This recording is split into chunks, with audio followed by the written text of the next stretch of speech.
this is an interesting story.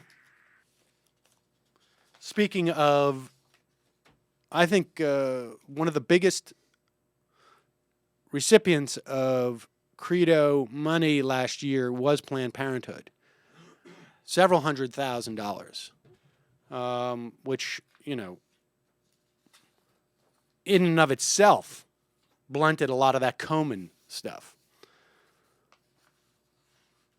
In Texas, state lawmakers passed a 2-year budget in 2011 that moved $73 million from family planning to other programs.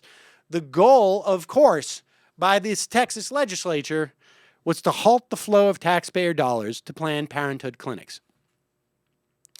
Now, the theory being here that even though the vast majority of Planned Parenthood clinics simply provide all sorts of health services for women, and a certain number of them provide abortion services,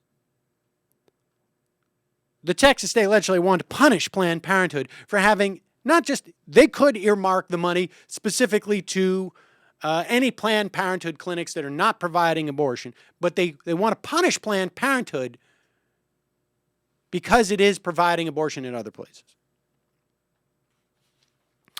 Well, now those lawmakers are facing the implications and in some cases reconsidering.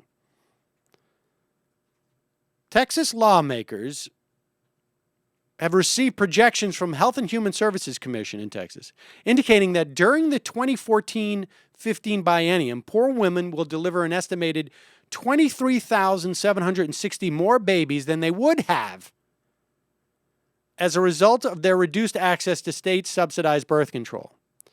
The additional cost to taxpayers is expected to be as much as $273 million. $103 to $108 million to the state's general revenue budget alone. The bulk of it is cost of caring for those infants under Medicaid.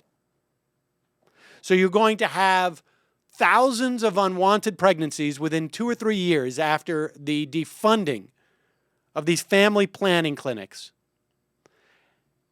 ostensibly to save taxpayers money, and it's going to end up costing taxpayers more than $200 billion more. Representative Donna Howard from Austin says, I know some of my colleagues felt like in retrospect they did not fully grasp the implications of what was done last session. Yeah, I'll say. There's an agreement to maybe restore some of those services. According to the Times, it would almost certainly exclude Planned Parenthood from future financing, though the Planned Parenthood clinics that used to provide state-subsidized care never performed abortions. Senator Rob Dewell, Republican of Greenville, had been an advocate for getting Planned Parenthood off taxpayer financing, but he believes that the family planning cuts now went too far.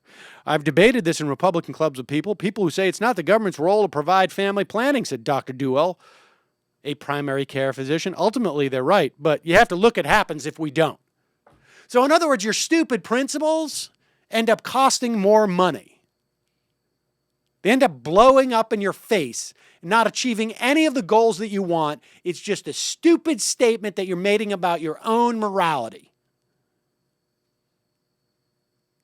Last legislative session, while lawmakers debated the cuts, the nonpartisan Legislative Budget Board estimated they would lead 284,000 women to lose planning services, resulting in 20,000 additional unplanned births at the cost of taxpayers to $231 million. So, in other words, this agency almost gave them the exact implications of what are now clearly to happen. And they were just like, whatever. Don't throw your empiricism in our faces. We've got women's wombs to control.